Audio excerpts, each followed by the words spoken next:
Hello friends, आज हम कर रहे हैं टॉपिक डिफरेंस बिटवीन में price consumption curve and income consumption curve कि नॉर्मल गुड के केस में प्राइस कंजप्शन कर्व का स्लोप कैसा होगा और आईसीसी का स्लोप है वो कैसे होगा।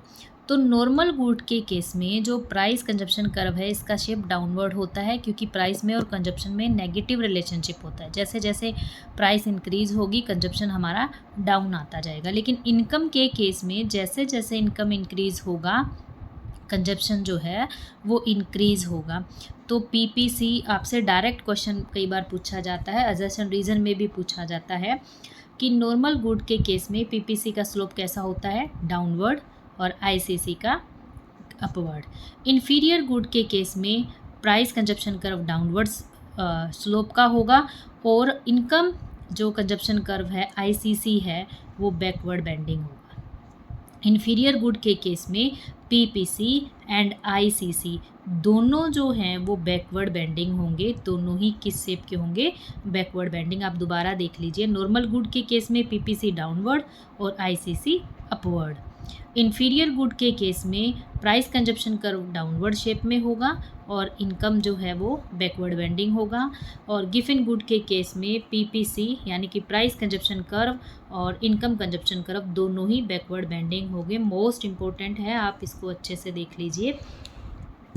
उसके बाद हम बात करते हैं प्राइस इफेक्ट की, सब्स्टिट्यूशन इफेक्ट की, और ये है हमारा क्या, इनकम इफेक्ट।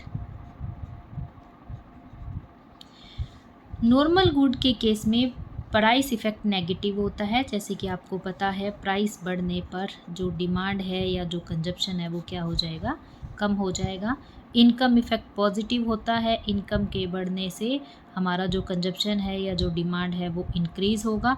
सब्स्टिट्यूशन इफेक्ट है वो तीनों ही गुड के केस में, नॉर्मल, इन्फीरियर और गिवन गुड्स, तीनों ही गुड के केस में ऑलवेज सब्स्टिट्यूशन इफेक्ट है वो नेगेटिव रहता है। सब्स्टिट्यूशन इफेक्ट का मतलब होता है हम हमेशा गुड्स को सब्स्टिट्यूट करते हैं। जो एक्सपेंसिव गुड्स होती है उसकी जगह पर हम चिपर गुड्स को सब्स्टिट्यूट करते हैं, इसीलिए इसको सब्स्टिट्यूशन इफेक्ट बोलते हैं। इसको हमने इंडिफरेंस कर्व में 2 टाइप से किया है, हिक्स और सलस्की से। हिक्स ने इसको कंपनसेशन क्राइटेरिया दिया है और सलस्की ने इसको कॉस्ट डिफरेंस का नाम दिया है। अब आगे देखिए आप कि नॉर्मल गुड के केस में price consumption curve downward shape होगा, income consumption curve upward shape होगा, प्राइस इफेक्ट नेगेटिव होगा, इनकम इफेक्ट पॉजिटिव। सब्स्टिट्यूशन आप अच्छे से लर्न कर सकते हैं, तीनों ही केस में कैसा होगा, नेगेटिव होगा। उसके बाद इन्फीरियर गुड के केस में price consumption curve downward, income consumption curve backward और प्राइस इफेक्ट जो है वो नेगेटिव होगा। लेकिन इस केस में जो सब्स्टिट्यूशन, नेगेटिव सब्स्टिट्यूशन इफेक्ट है वो ग्रेटर देन होगा, वो स्ट्रोंगर होगा इनकम इफेक्ट से, ठीक है।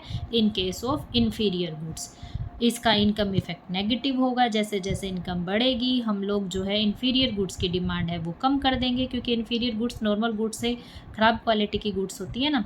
सब्स्टिट्यूशन इफेक्ट आपको पता है कि वो कैसा होगा, वो नेगेटिव होगा, क्योंकि जिसकी प्राइस बढ़ेगी हम उस गुड्स को छोड़ के हमेशा सस्ती गुड्स यानी कि चिपर गुड्स की तरफ मूव करेंगे। सब्स्टिट्यूट का मतलब वो दोनों एक जैसी होती हैं, इसीलिए हम एक गुड्स को छोड़कर दूसरी गुड्स को ले सकते हैं। गिवन गुड्स वो गुड्स होती हैं जिनकी प्राइस बढ़ने पर हम डिमांड बढ़ाएंगे, तो इसका प्राइस इफेक्ट है वो ऑलवेज पॉजिटिव होता है। जैसे जैसे प्राइस बढ़ेगी वैसे वैसे इसकी डिमांड बढ़ेगी। इसके price consumption curve as well as income consumption curve दोनों ही बैकवर्ड होते हैं, लेकिन प्राइस इफेक्ट जो है वो इसका पॉजिटिव होता है। जैसे जैसे प्राइस बढ़ेगा गिवन गुड्स की डिमांड है वैसे वैसे बढ़ती है।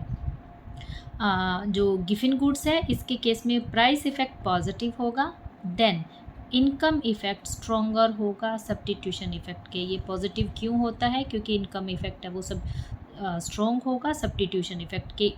देखो इनकम इफेक्ट इसमें भी नेगेटिव है और इनकम इफेक्ट इसमें भी नेगेटिव है, लेकिन इन्फीरियर गुड्स के केस में सब्स्टिट्यूशन इफेक्ट है वो स्ट्रोंगर होता है इनकम इफेक्ट से, लेकिन गिवन गुड के केस में इनकम इफेक्ट स्ट्रोंगर होता है सब्स्टिट्यूशन इफेक्ट से।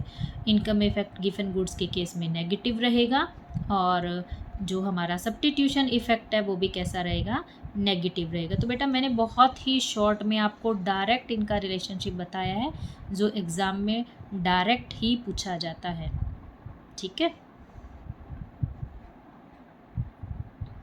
आप इसका स्क्रीनशॉट ले सकते हो, नोट्स बना सकते हो। ऐसे छोटे छोटे टॉपिक्स हम करते रहेंगे।